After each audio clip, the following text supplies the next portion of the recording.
This has been an incredible meeting with an extraordinary amount of top quality science.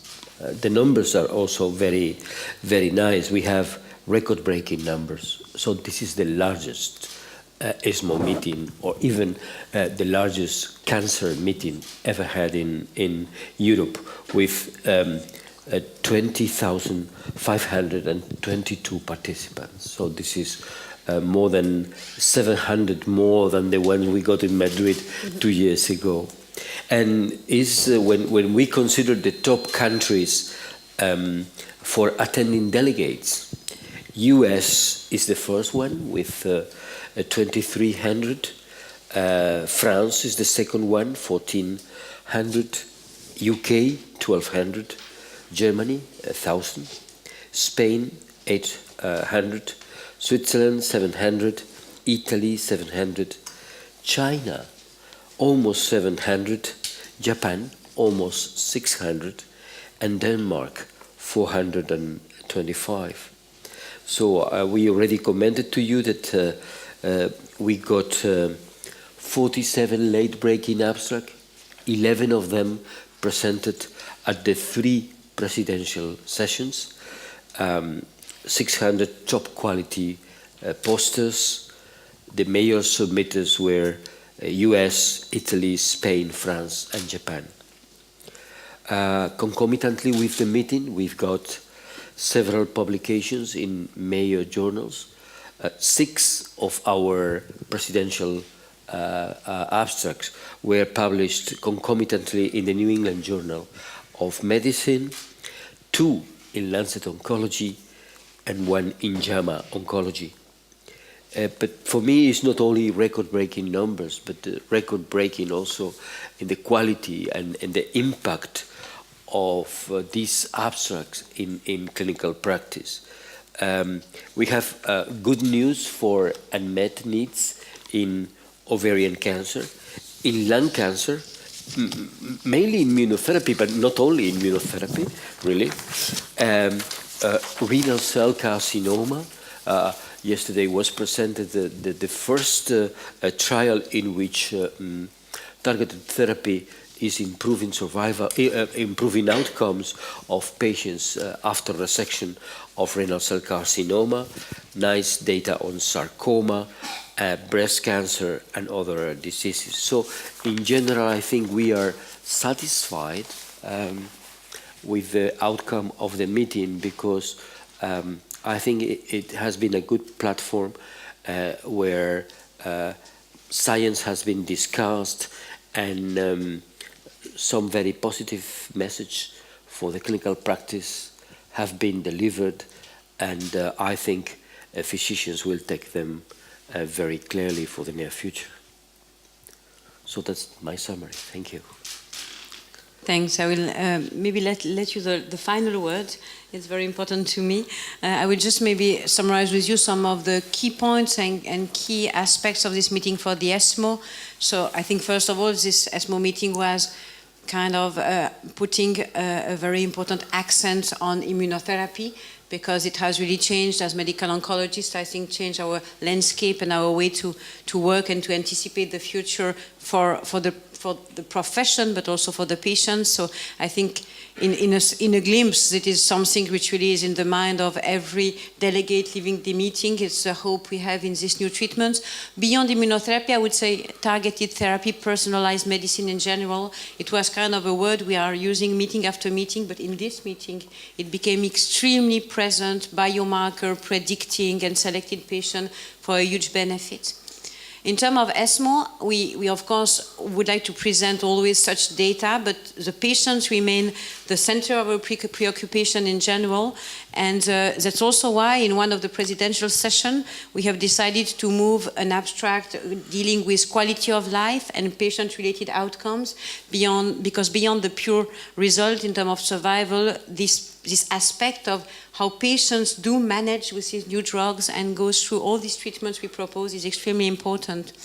ESMO has also been developing, you remember, material for information, disease information dedicated to patients that you were distributed during this meeting on the booth, but are of course available online, so you can also download it in the practice, distribute it to the patients across diseases in various languages. I don't remember how many, but various languages. So it's very important for us to have this message to the patient. And the patient being the center of all, more important than anything, is for the first time this meeting had a full patient advocacy track, patient track, with every day a session. It was not just one in the beginning, and it's really something we'll continue because it's successful, and it's also a point for us to meet with this representative and this patient advocacy tracks as often as possible, and I think it's extremely useful for exchanges. Beyond that, it's for us very important also to work more and more.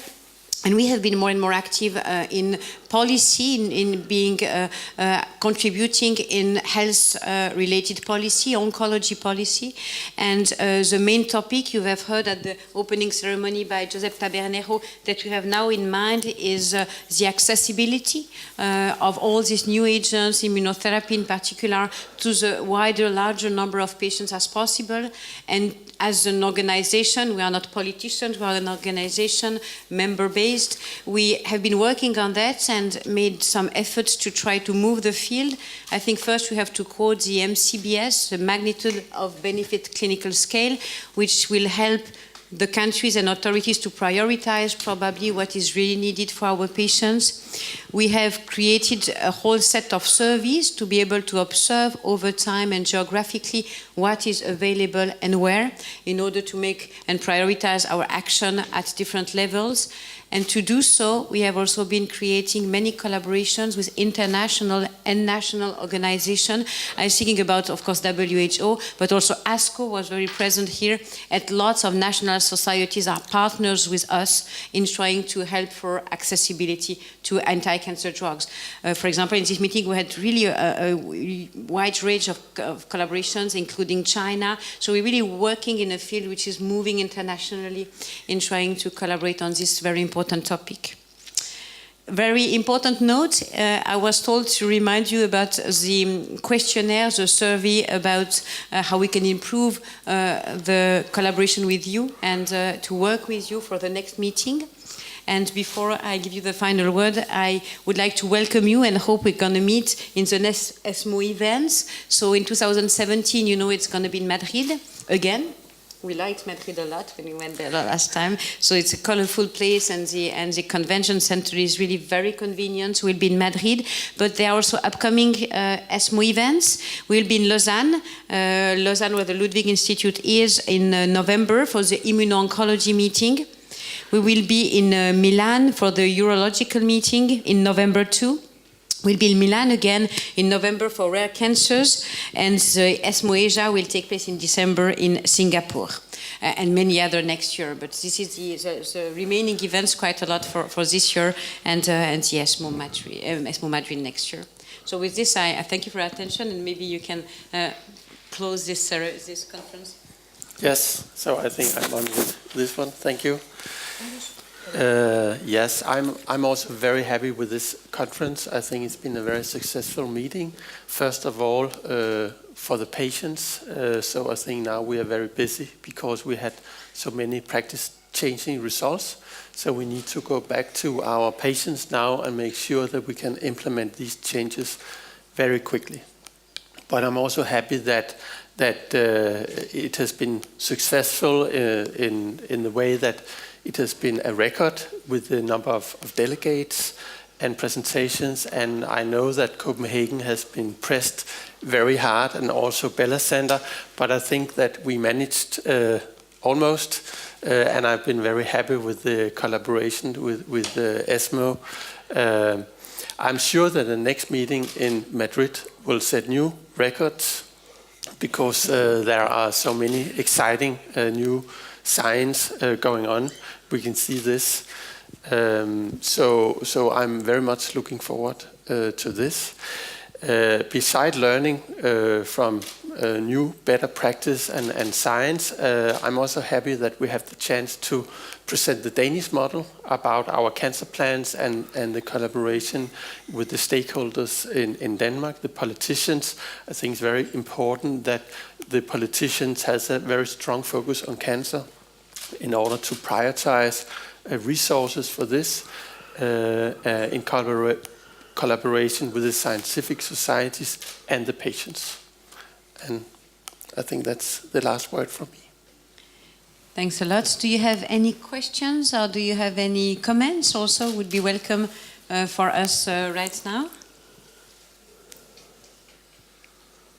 Yes, please. Thank you.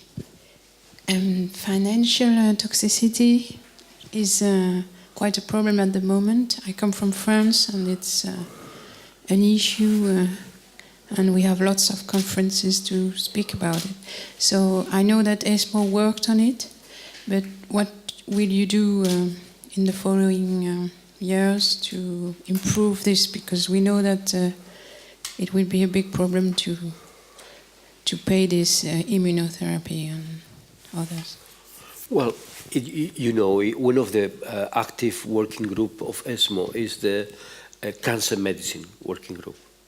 This working group is working to try to keep the sustainability of the system, trying to discuss across different countries of Europe, because we have many different models how to approach this issue, with the aim being trying to get universal access to all cancer patients for those drugs we consider are essential. So then it's a lot to discuss, not only among professionals, but also with payers, health authorities, regulators. So, and I think this is a process will drive one of our main activities in the next coming 3 to 4 years, I think. Like Joseph was telling in the opening, the first huge effort is to really try to have a very clear pictures of the different system and where we stand in terms of the variability of accessibility across countries, and where are the barriers in terms of health systems which are so different. And this has been the main topic of the last month, trying to, with WHO too, we also made a survey of access to morphinic drugs. So all these numbers help us to understand where the limitations are. Then, of course, we will have, through the collaborations we have with other stakeholders and in ESMO, to address the question at a wider level, including also probably some payers, some regulatories, and of course, if possible, moving the field into discussion. The magnitude of the MCBS, the magnitude of clinical benefit scale, is something ESMO has been building really in order to try to put some order in the huge number of new drugs coming on the market. The idea was never to say you shouldn't give one drug, because this is about the level of recommendation, it's recommended or not. But the idea was just to help to have a kind of a minimal list of anti-cancer treatments that should be available in every country. And I think at the time we were thinking about this list, we never thought how much it will be important now, this score, in helping us supporting this initiative of prioritizing what is essential for patients. Because more and more it's going to be a question of essential medicine in cancer across countries to be defined. And this is the role of ESMO, to define the essential list. Sorry. Pierre Lewel from Belgian Oncology News, but you didn't mention the pharmaceutical companies. Although they sell differently their products to different countries. We know that the price is totally different from Belgium to Germany or Spain. Mm-hmm. So have you a standard of care about it for the pharmaceutical companies? Well, I think this should be also be integrated in the same effort. So, because if we discuss with health authorities and regulators a different model, trying to keep the system sustainable, then I think the pharmaceutical industry should be also a partner in this type of conversations, because one of the big issues is to understand how the different financial systems in Europe are working. So then, well, this in fact, when you have a system with many structures and very complex, this will make a bit more difficult to standardize that problem. But I think it's a matter of talking, understanding, going for better standards, and then of course all involved stakeholders should participate in this discussion.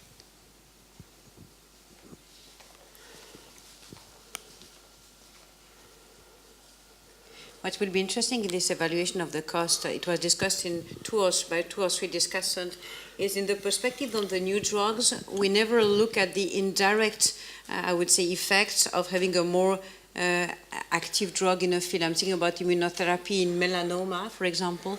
Once you see a population of patients remaining alive for a long period of time thanks to this new drug, the indirect costs that you just can save by having a patient healthy, going back in the society or not suffering from toxicity from the usual chemotherapy and so on and so forth. So it will be for us also a kind of we have to keep a close look at really the impact in terms of cost, but also in terms of also saving money on other aspects of the general health system, but also in general supportive care in every country for patients at the work level, at the insurances level, because it is probably beyond just the cost of the drug. It's probably across different drugs you would be given instead, and across different costs which are related to hospitalizations and so on and so forth. So I think the big picture is a bit more complex, but I'm sure at the end we will have to cover additional costs. But we shouldn't overestimate exactly the price of immunotherapy is not only the price of immunotherapy, it's the price also of a longer survival, it's the price of not delivering chemotherapy or not having patients in the hospital. So we need to also draw a painting and a picture of it which is a little bit more accurate. But of course at one point we will have to meet the pharma companies with the colleagues and the stakeholders in order to try to find a way to phrase it out for the future. Robin Davison from EPV. There's the magnitude of clinical benefit scale. I mean, is it specific to a drug in a setting, in a study or something? I mean, how does it work? Yeah, so the publication was last year in the Annals of Oncology. I just invite you to go through, and also an editorial which was written by Josep Tabernero and the group about it, because it just covers also your question about sustainability. The idea is that every new drug being approved, at least in one European country, because we are ESMO, will be envisaged under different aspects. And the aspects are mainly the benefits in terms of overall survival, progression-free survival. There are two categories, the setting of palliative care and the setting of curative intent care, because of course the objectives make it quite different. And the quality of life is also integrated, the toxicity of a treatment is also integrated in the scale. So all together makes a final score from 1 to 5, making the drug being really to prioritize 5, up to 1 if it's a drug which, of course, it has been approved. There is some benefit because it has been approved, but we consider as being a low priority in the field. There are many examples. There are some drugs in lung cancer this year, because we just wrote the guidelines, which have been classified as 1. For example, I take an example, the addition of a monoclonal antibody, necitumumab, to chemotherapy frontline, with a benefit of a bit less than 2 months in overall survival. And immunotherapy in second line has been classified as 5, because it dramatically prolongs survival and improves the quality of life. So this is the kind of scores that at the end MCBS delivers. Okay, I was going to have to look into that. I mean, it's only just occurred to me that for immunotherapy, I mean, if you're, as we know, it only addresses a segment of the population. So, you may have 20% that get a very good response, but, most people get a lot of toxicity. Yeah. With it. I mean, that could actually come out quite low on that scale in that respect, because only a portion of patients respond. And a large proportion are subjected to potentially very serious side effects. Sure. So the scale can only address the question of the benefit in the population which was studied. So of course, if you take lung cancer, only in this population which was in the trial, you can only judge about it. But every time we use the scale, we put the data in the context of our guideline, and we explain that for a selected patient population and so on. So of course, we're working by segments, but we still have hope that these segments will complete each other in order to cover the field, right? You want to Yes, yes, well, yes, to say that when we assess, I mean, what triggers the process is when the EMA approves a new drug. So then we are going to try within 1 month after that approval to assess the trial. So then we go to the trial, we check not only on the statistical value, but on the clinical value, counting what is the reduction of the risk of death, what is the reduction of the risk of progression, what is the increase in median survival, and also toxicity and quality of life may downgrade a drug which is having a significant effect, but with some type of severe toxicity. So that's the framework. But also very important, we attach to the type of patients to whom the drug is recommended. So it may be the case that for the general population, the drug is getting a score 1. However, for a given population in which there is a positive biomarker, the same drug is having a score of 5. So this is giving the message what is the optimal setting to use that drug. Yeah. The score is published in the Annals of Oncology.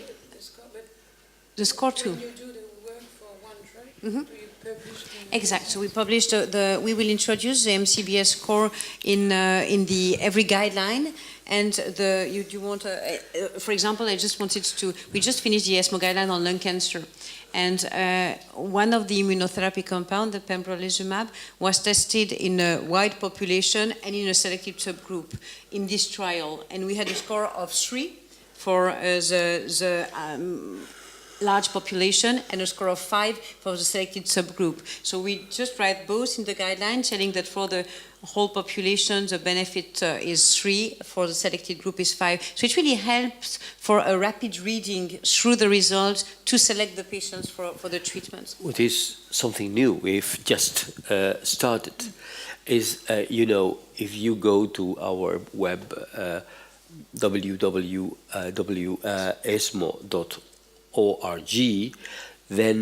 then you go to guidelines, it's free access. And then, because writing guidelines is a process. We take a year in writing the whole thing.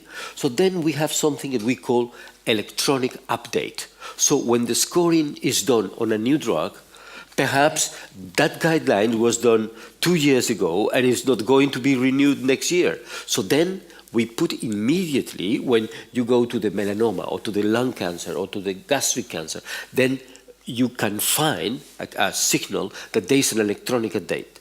And in that electronic update, there is a little text explaining the score, and then if there are 2 or 3 trials, there is a table with all the trials explaining all the assessment needed to reach the final score and the final score.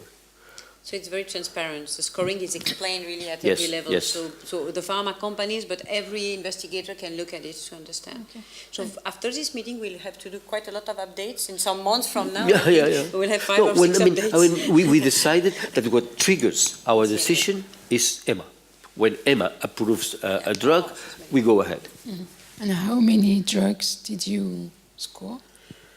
For lung cancer, because it depends, we started this year. So we started to score in the guidelines from 2016. So in lung cancer, we have been scoring more or less, I think, 10 drugs in 1 year, which is a lot of approvals for a disease. And across disease, I can't tell, maybe some I think it's about 19, I think. Yeah. You can check that on the electronic update. Yeah. Which is quite a lot for new drugs in a disease. maybe I'm too demanding, but do you think it's enough? Because we know that cancer is a dynamic process. And we talk about molecule, but not about therapeutic strategy. So maybe you have to do the same work for the strategy for each cancer or for each type of cancer. Well, we saw yesterday the sunitinib, but we know that the anti-PD-1 is also effective in renal cancer. So what is the place now for this drug or for ceritinib in lung cancer? We know that the tumor is different and dynamically different in the time. So You're right. So that's why we have addressed this MCBS scoring. We have decided to have it introduced and presented into the guideline, in the context of the guidelines. Because of course this score will help you a little bit, because for sunitinib versus immunotherapy, you have the story of the toxicity, which will make it completely different and so on. So this is in the score. So you can read it through the score. But of course, the rest of the work about recommending the strategy is in the guideline, in the text of the guideline. And very importantly, this is also evaluated with a level of evidence. We continue to use our level of evidence from 1 to 5, from A to E. It's very important because this is about which strategy to choose. But I agree with you, the complexity of the field will make these guidelines to be renewed more often. And very important too, it will make us probably the need to make more consensus paper, because there are lots of questions which cannot just be answered by yes or no, this is better, this is worse, but it's about expert consensus about the question renal carcinoma, which drug first and so on. We will never have all the trials to make the way, so it's about the experts' opinion. So I think the consensus papers we have been doing when needed will be more and more present. What do you think? Yeah, every year we are going to have 2 or 3 consensus conferences. You are completely right. When you have 5 or 7 or 10 new drugs in a field, then I mean you may say how these drugs were developed and the optimal setting, but then this is the clinical reality that poses the difficult question. What is the strategy of our therapy? So this should be built by experts, and we are working on that, and we are working on that even with other societies, with the Radiation Oncology Society, with the Surgical Society, with pathologists, try to establish the best sequence, the best strategy. This is a very complex issue, but is of course of paramount importance for our members, for physicians. Mm-hmm.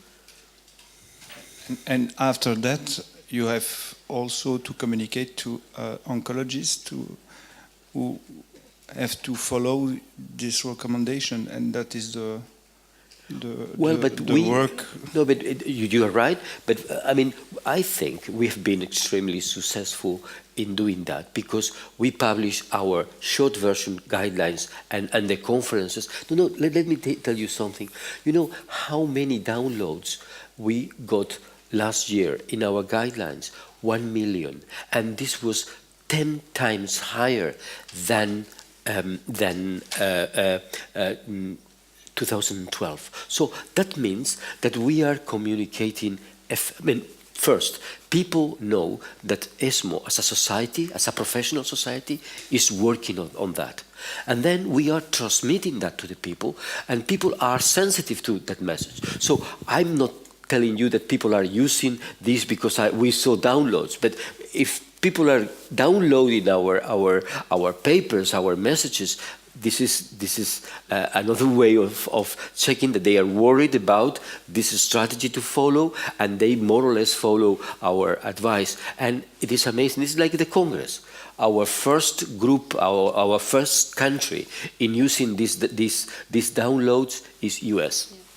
Yeah. And it's very important to say that during the congresses, we try to emphasize, to really put always some accent on these guidelines by having a session about guidelines, which can be more about consensus or guidelines. But Stefan, for example, presented with Alexa J some lung cases and so on. It's very important to have this because it's an illustration of what we project for our consensus, and I think it's an important point. And I think also patients use the guidelines. It's open, so they can use it and discuss with their doctors. So that's also a way that it is sort of disseminated. And the patients can assure that they will get the best care. That's an important service because we have patient versions of our guidelines that can be downloaded in our web in more than 13 or 20 languages, so you can get in many European or even non-European languages, because we have been working with other societies across the world to try to get that service, so patients can get information on the optimal way to treat or to diagnose or to approach a given disease. Beyond that, and I understand your question, we are working mainly within the committees and the board of ESMO at trying to focus a little bit more on the question of quality of care. So how can we homogenize the fact that there are minimal standards that must be followed in order to have a hospital being good? And this is led by Dirk Arnold, and it's a huge effort, a complex effort. Can we label some centers with some quality of reference like they do in breast cancer? So this is something we are envisaging in ESMO for hospitals, for community oncologists. How can you kind of benchmark what you are doing in terms of quality? And this is something for an organization like us, which is very important. But it's a difficult work, which is ongoing in terms of defining criteria. You shouldn't be late at the highlights. Thanks, Andres. So thank you so much. Any other questions? If not, thank you very much for being here until now, and have a safe trip back, and thanks for attending this ESMO.